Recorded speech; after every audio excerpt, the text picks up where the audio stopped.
Hello, everyone, and welcome. My name is Rachel Fenlon, and this is Classical Revolution on IDAGIO.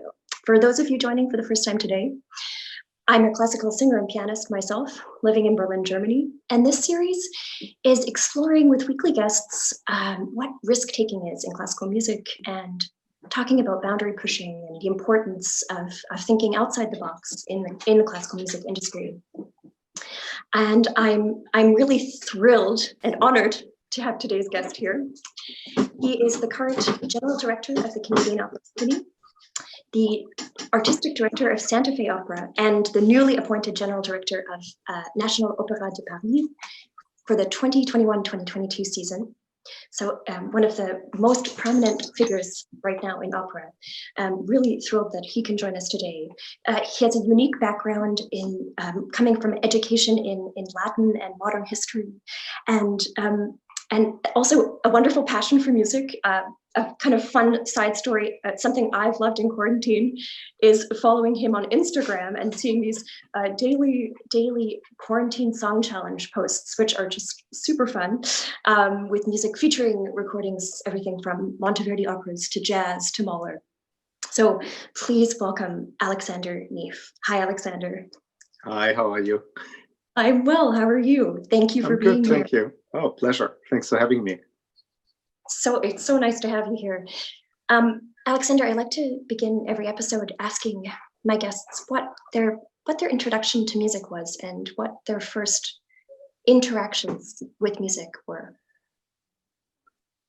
So I grew, you know that already, but I grew up in Germany in the 70s and 80s, and I think I really picked up classical music through the radio.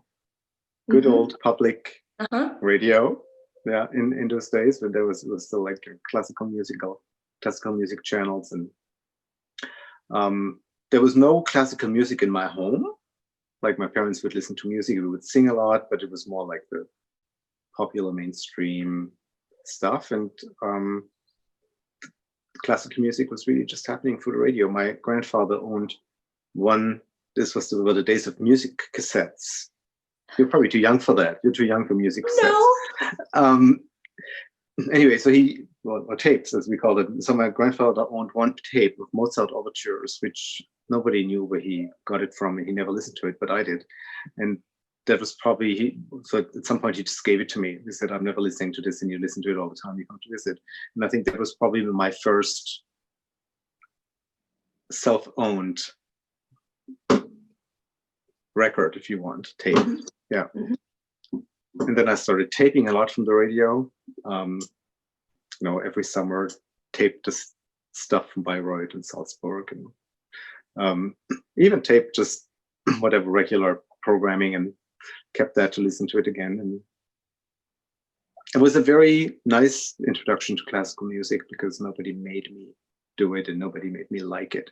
And I think that's probably the reason why I like it so much now. And what particularly brought you to opera? Was that the same moment, or did that happen a little bit later? Or that's a good question too. Then as it goes, after the Mozart overtures, I think the first thing I got from my parents as a gift or a birthday or Christmas was another music set of highlights from the Magic Flute. Okay. Yeah, I think there was probably just an affinity for voice, something that resonated more than other things. I mean, you can kind of see it on the playlist too. It's a lot of solo piano, it's a lot of voice. That's kind of where the mind goes. Yeah, it's just, and then by listening through, the great thing about a curated selection, right, which is a good, well-curated radio program, is that you get to know a lot of things that you wouldn't necessarily seek out yourself. I miss that today, like when everything's online and you buy everything online.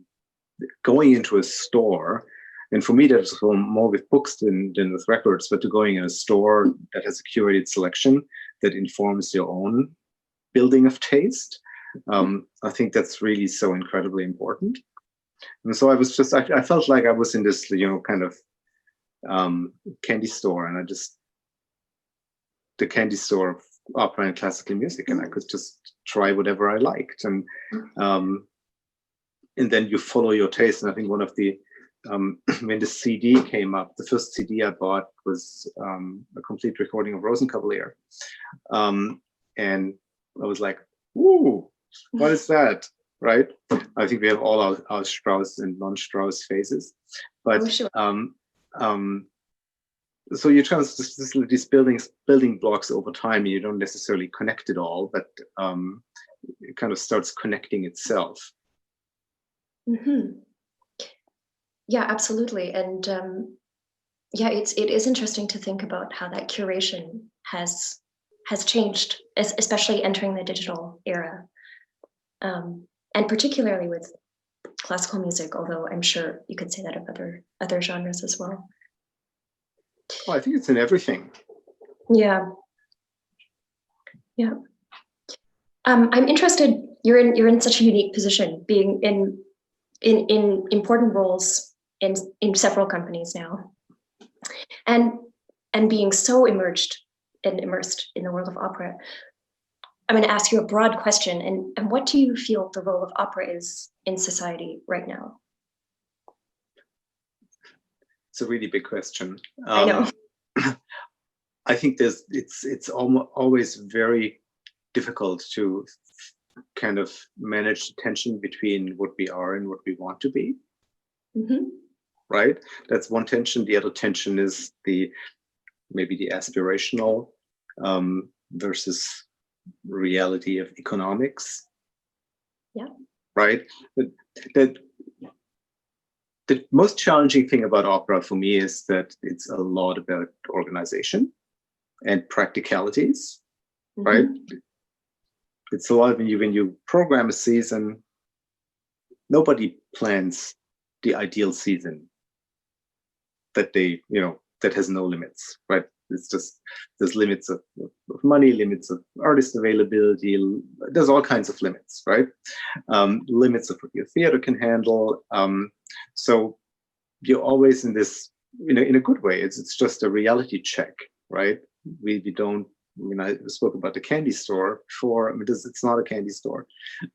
It's a lot of realities that you need to reconcile and still arrive at the programming that's ambitious and adventurous and sells tickets and fills the house. And so it's a little bit all of this. I always think about opera. Opera kind of wants to be a more popular art form than it really is, and popular in the sense of a lot of people participating, right? I don't necessarily think that's a terrible problem. I think it's more like where we want to go than where we are. That's important to me to say. And we live in a very important moment, I think, where we talk about access to not only cultural resources but resources of all kind, and like accessibility and diversity. And those are really big and important questions for opera, because I think opera also has this tendency of fancying itself as a very inclusive space. Mm-hmm. Yes. Right. When I think in some ways yes, and in many ways no. So I'm looking at that aspirational goal of what should it be and who participates. It is high art, and it's very unlikely that, let's say, 80% of any country's population would participate in the high arts in general. I think there have been studies done in Germany that around 10% of the population that actively participates in high art, right? It's not a great term, but I'm just using it for the sake of convenience. Yeah. But I think then there's kind of a trickle down effect from there. Mm-hmm. That I think what and culture is not only high art, I want to say. Right? Yes. Culture is so many. Like, I think high art is part of a culture, and what's important for me is like that cultural environment is large, and that it's a big range from, the highest, most experimental, difficult, to the most accessible. Okay. Because they feed each other. Exactly. Yes. That right? makes a lot. Yeah. And so I'm thinking in when I think about opera, and to kind of come back to your original question, I think about these things a lot. Is how can we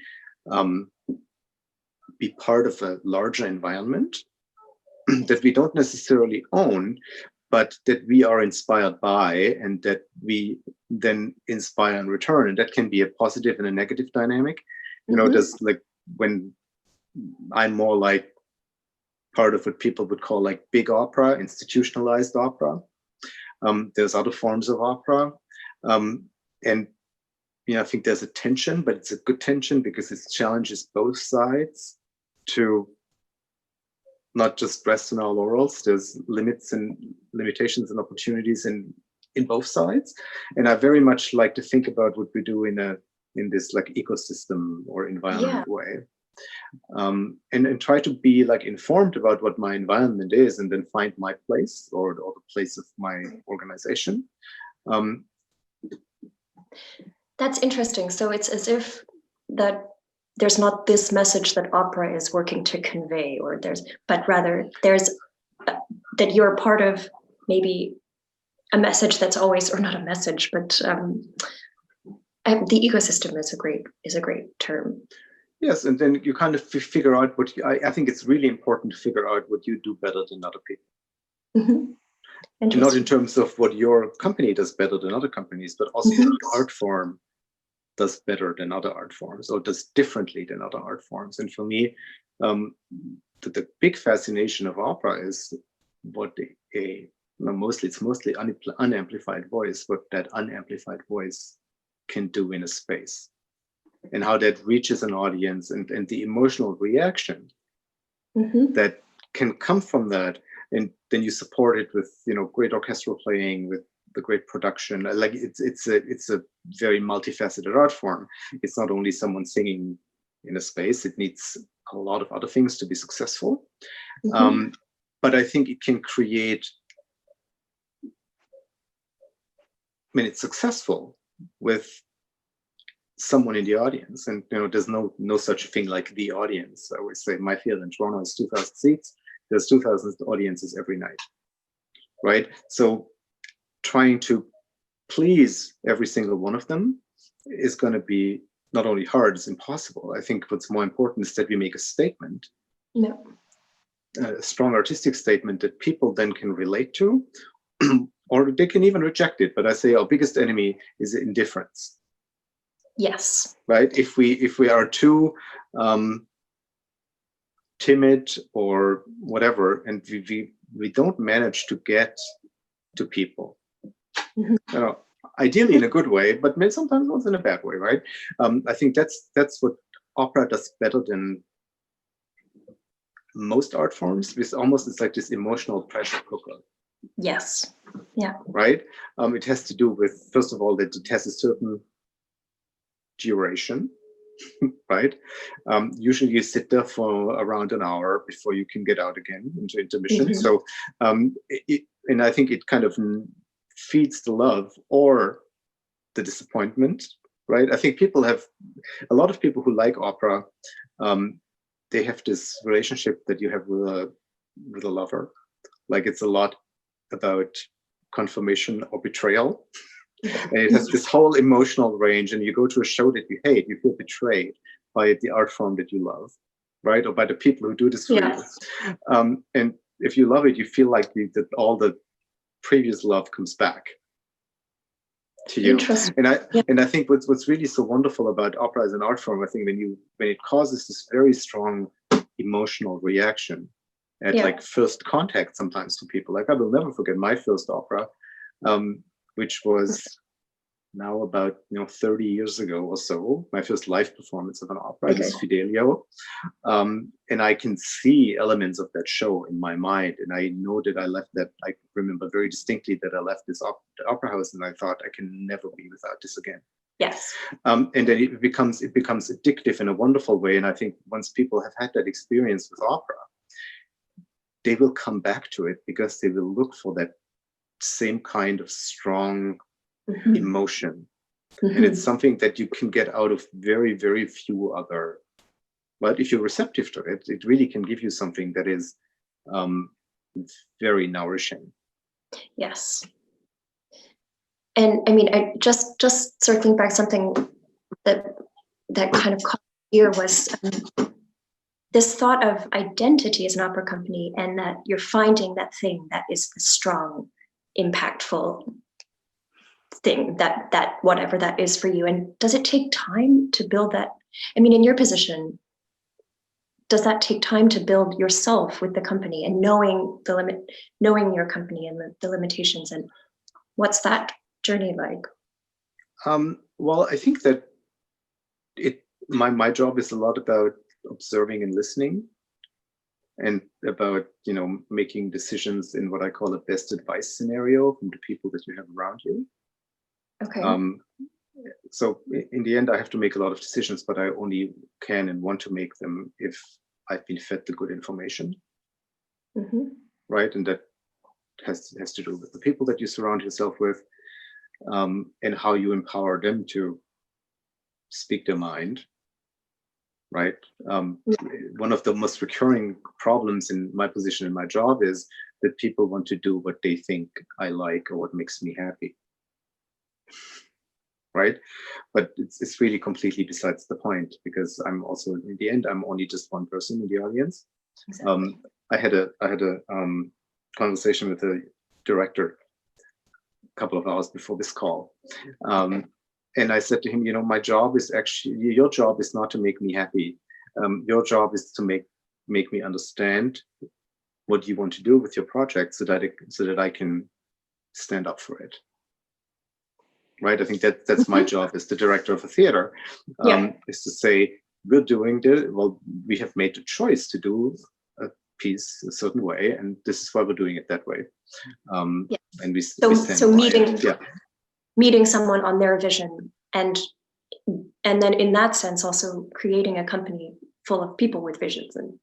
And of course, people usually don't get all that worked up about the musical side of things in opera. People tend to get a bit more emotional about production aspects. But I think that it's very, very much underestimated how many choices you need to make to musically realize a piece, of the complexity of an opera that's between 3 and 5 hours long. It's not just we don't just put it on our music stand and play it, right? I mean, you're an interpreter, I don't have to tell you, but I think it's so crucial. It's not only the look that we decide to give to it, it's the musical realization that it receives or not it's equally crucial. But sometimes the audience, I think, thinks that our job is to faithfully recreate the musical side so that we can go wild on the staging side. And I think that's really, really misconstrued. It's just maybe that the musical side is a bit more discreet. But sometimes I feel if Mozart walked into one of our performances of one of his operas today, it would take him a little while to recognize it's his piece, and that's just okay. Because we can only do these things today as 21st century people for a 21st century audience, and ideally in a way that's supported by musicology and dramaturgy, and that's really historically informed. But we cannot transport ourselves in a different era that we are simply not. We're simply not of that era. We're of our time. So this whole idea of is the music that we deal with, is it contemporary? It's for me a very, very much a secondary thought, because if we don't perform it, it's printed music on a shelf. It doesn't have a life. And I think our decision or our desire to perform brings it in our today. Absolutely. That makes me also wonder what elements go into your decision to commission a certain piece, because you commission quite a lot of new opera. Yeah, I mean one always wants to commission more than you actually end up commissioning, which has to do with some of the reality checks that I mentioned earlier. Yes. Actually, it's interesting, because I feel aesthetically rather free in the commissioning world, right? In terms of, I don't have a prescribed musical language that I want to see. I think that some kind of narrative structure is important for the audience. Mm-hmm. Yeah. Because I think even when we talk about opera being one of the more complex art forms, I think we should at least give the audience a chance to come in, sit down, and get something out of it at first contact, then and without a lot of preparation required. And then ideally, you would intrigue people enough, especially for a new piece, that they maybe come and see it again, and they get more out of it at the second, seeing or reading. But what I'm really after when we talk about commissioning is if people actually want to write an opera, and what story do they want to tell. That's for me the most important thing. That people have this urge to write an opera, and they want to say that with an opera, and not with a song cycle or a symphony. Yeah, and they're prepared to put the time in too. Yeah, because it's a monumental undertaking. I mean, I think it's too hard to do if you don't really want to do it. Yeah. And so then that already kind of catches your. Yeah, and I meet with a lot of composers and a lot of wonderful composers, and there's the ones kind of they're playing with the idea of an opera, but they haven't found the solution yet, and you need to kind of keep that conversation going. And then there's the others who they already know, and I think I want to be a partner in those conversations, but I don't want to be the one to kind of give the libretto. I think we're not in this world anymore. I can suggest things and we can talk about things together, but in the end, I'm not writing the opera. Yeah. Yeah. Right. And I think there's a danger, especially with a big company that has a lot of opportunity to commission and also can put resources behind it. You need to be careful that people write the opera that they actually want to write. And that also goes back to this integrity that you were talking about having as a company or as yourself, and also recognizing that in composers, that drive or Yeah, and I think the audience in the end will too. Oh yeah, yeah. When you look at the successful contemporary pieces of the last 25, 30 years, they are all in many ways unique and powerful, and not necessarily written to please, right? Which is interesting, and it kind of speaks to the point when you have something strong to say it in a strong way. Because the audience doesn't necessarily intellectually always understand everything, especially when they only get a chance to see it once. But I think that the emotional message can resonate very powerfully with someone who's very unprepared for it. I mean, I still, as someone who does it for a living, who's in the business, it's difficult. But I try to, when I go see a new piece, I try to pretend I know nothing about it. Right? Okay. I try to refrain from preparation because I want to see what it does to me. When I've not known it. It's like the same thing with a new production. I don't want to read the director's notes before. I might want to read them after. But I think the access to our art form is really emotional first and then intellectually second. So you kind of get hooked emotionally, and then you will want to deepen your knowledge and your understanding by engaging more intellectually. Yeah. I read a recent interview of yours from, I think, a couple of months ago with Radio France, and you had there's this beautiful line. I guess it was a transcribed interview, in which you say that in the time that we don't have live music, which is still right now, that what we do have is the memory of music and the ability to preserve that memory. And I'm just wondering if you could talk a little bit about that. Yeah, I mean, it's a very strange moment because we don't do what we're supposed to be doing, which is produce shows, play music for a live audience. And so we've kind of all taken refuge in this virtual space that we're talking in right now. And it's not even about it being bad or good, right? It's what we have right now. Yeah. And it's kind of our way to keeping the flame burning, and all the streaming that's happening, all the online recitals. I think it's great. It's just that it doesn't really replace the life experience. First of all, because there's a real lack of human contact, which I think is difficult and crucial for any kind of art. I mean, the whole idea of people gathering in a space and sharing an experience and walking away with the very individual conclusions from that experience. But and also collective. But it's still a shared experience. Exactly. And also obviously to understand the difference between live and virtual in terms of what when I curated the playlist, there's of course so many playlists one could do, right? And you do it and then you look at it and you think, oh God, there's so many other things not in there that I should have included. But what I was really trying to do is to do something about sound.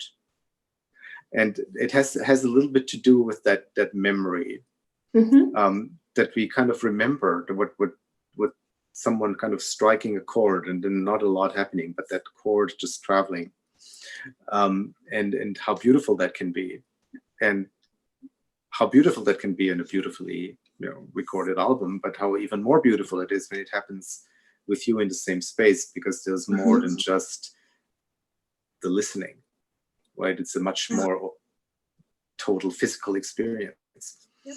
And but we're in many ways, the good thing is our muscle memory kind of does that for us in many ways, right? Yeah. Like I hear Ivan Moravec play Debussy, and I kind of remember what it's like to be at the piano recital live, and to have a really great pianist to touch a piano and do absolute magic. I think what's more challenging is for people who don't know the difference, because they only ever listen to recordings, to translate to them, or to explain to them, and to entice them to try the life. That is so interesting, actually. Also, this thought about muscle memory, because it's true. I can relate with that so much. Your body remembers the sound. So, and then interesting that of course is one of the challenges that's presented for someone who doesn't hear live music, or not often. It's very interesting. We're at the last week, it's a very difficult and time of a lot of turmoil, and a lot has really surfaced. And I was thinking about this conversation and how to, even what to ask you in this particular circumstance. And what I kept thinking was, so my question would be, how do you feel an opera company at a time like during Black Lives Matter can show solidarity? How do you feel a company with such a huge topic and moment? It's a very difficult issue. Yeah. Because you don't want to be seen as just riding a wave. And I think everything you say, you need to be able and ready to support with action, really. Yes.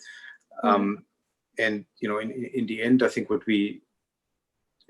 there's a very big difference in this discussion between North America and Europe still. Yes. In many ways, it's a much, much more prevalent topic, at least in the work that we've been doing in Toronto for the last couple of years.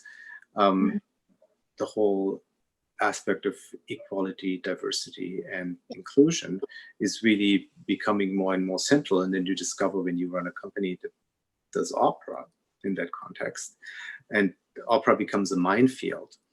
It was what I said before, we sometimes think of ourselves as a very inclusive space because of colorblind casting and all the things that we're proud of. And I think it's not wrong to be proud of them, but it also just shows you that you're not even halfway up the mountain. Yeah. Right. And that really comes down to not only how you program, but really what and who you program. Right? I mean, diversity happens on so many different levels. Inclusion happens in so many different levels. It's not only about your artists or your staff or your board or your audience. It's about all of this together. Right? And how you, in our case, because opera is something that requires so much training too. You can't just walk on a stage and do it. How do we create, the pipeline, the access to education very early on for people who have talent, to become ready to sing on the big stages of the world? Those are all very, very complex questions. We started really working on this in earnest about 2 or 3 years ago with a couple of committees. We have a committee on equality, diversity and inclusion. And we have another committee which is a bit more specific to the Canadian situation, that is a circle of Indigenous artists, to see how we can create space in a, what we would call in Canada a colonial organization, to make space for Indigenous artists. And it's been really an incredible learning process, and I wouldn't even say we're halfway there. But we've learned a lot, and I think that the most important thing that I've learned for myself, when you're in a leadership position and you're used to do a lot of leading and talking, is, pardon my language, is what I call the shut up and listen approach. Okay. Yeah. Because, I mean, I think there's an urge for us to talk about these things and to say that we're open to it. We want to change and we're open to it. But in the end, I feel we need to listen and understand how that change will actually be change and how it will actually make a difference, and that it cannot always be on our terms. Right? Yep. Right. And to listen before knowing how to contribute, and also that it sounds that it's an ongoing dialogue, just constantly. Yeah, but I mean, see, I was thinking about this yesterday and today. It's like, should we be having this conversation today? Yeah. Right. I think it comes down to these big questions, and how do you operate in this kind of environment where there's so much at stake, and way more serious things are happening than having a conversation about opera and music. Exactly. Revolution or evolution. It's. Yeah. I had the same thought, of course.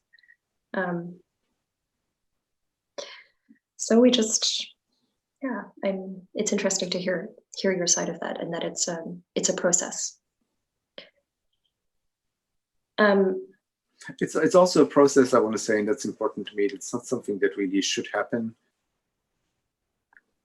for an audience. In a way, it should happen for the people that you work with. And what's important to me is that the people that we work with and that we engage with on that issue, that they do know what our commitment is. They know what our conversations are. I don't really feel the urge to play that out in a public forum. I would rather than have, a couple of very specific action items at some point, so that we can say this is the result of the work that we've done, and it's for everyone to see. Yeah, and it's an action, and you have you, as you're saying already, you have a team for that in place, and so you can have that conversation, because in North America those teams do exist to talk about diversity and these issues. And it's good that they exist, and it's even I want to say, which goes back to your earlier question, which I realized I didn't really answer. You can't do opera the same every place you go and work, right? And from my perspective as a leader, as a general director, I really do need to try and understand the landscape that I'm operating in, and the artists that resonate with that particular landscape, and the audience that is in that particular landscape, and the audience that you have, but also the audience that you want to get. Right? And what are the pieces that resonate? What is the way you talk about opera? But there's significant differences in different parts of the world and how you do that. I mean, in Europe, it's much easier for our art to be accepted as something that's important and it's part of society and part of our culture. I always found when I went to Canada 12 years ago that we needed to start talking way more about the works, about the pieces, than about the institutions. And to say really what is the reason that we're performing this piece today here? Right? Yeah. And that was a very healthy, for me as a leader, was a very, very healthy process to understand that just because you're the Canadian Opera Company, it's not good enough a reason to be there, right? That you kind of need to create that reason with your art and with the artists that you work with. And with that. With every new show. And and I think that our awareness of how complex that is has really grown in infinitely over the last 3 to 5 years. Absolutely. Yeah, I really like that, also that thought about what is the landscape that you're existing within, which I'm sure is always changing as a company, but well, it's changing for all of us anyway. So it's interesting because then of course it's the political landscape, the emotional landscape, it's just a big picture. Well, we are running out of time, and I do have to ask. Yes, it went too quickly. And I will ask you the question as you see the title of the show, Classical Revolution. I would ask you, when for you have you experienced music as revolutionary, or how do you feel music can be revolutionary? Well, I think it's the nature of every great art to break the rules, right? You tell me one great artist who just always followed the rules. I think in art it's about making the rules so that other people can break them, or sometimes make your own rules and break them. You also right? good. Yes. If you're kind of, and then for some composers who had a very long composing life, that would be actually true, right? Yeah, that's true. Think of Stravinsky. Big rule breaker. But that's the great thing, right? That we kind of, well, I love what Mahler said about, Tradition is Schlamperei. That we have to stay alert all the time, right? There's never in a good way. Like we be alert by meaning we need to be intellectually awake to make art, and that really doesn't work by just repeating. And so the evolution part, it's very fluid, right? Because it evolves all the time, and then sometimes there's a spark, and then Beethoven comes along, and you're like, that's the fasten your seatbelt moment. And it's amazing when that happens, and you can't plan for it. And sometimes it's not even a composer; it's an interpreter, a performer, who just looks at that music that we've looked so many times at before, a different way, and just plays it a little bit differently. And your eyes open, you think like, "Oh wow!" Yeah. How amazing is that? And also, how great is that piece that we can see it in so many different ways? I think there's a lot of freedom in that, and that's what I like about classical music and the interpretation of classical music. That yes, there are rules, but there's always the rule breakers, and then the gentrification happens, right? The revolutionaries become the establishment. Yes. And then there need to be new revolutionaries to become the new establishment, right? And I think there's so many examples of that, and it's fascinating and wonderful. And so in a way, neither the revolution nor the evolution ever stops, and it shouldn't, because if it does, we're like that's when we're finished, I think. Yes. Fantastic. was such a great answer. So thank you. And so thank you so much, Alexander, for joining us today and for all of your insight. It was really, really wonderful. Thank you.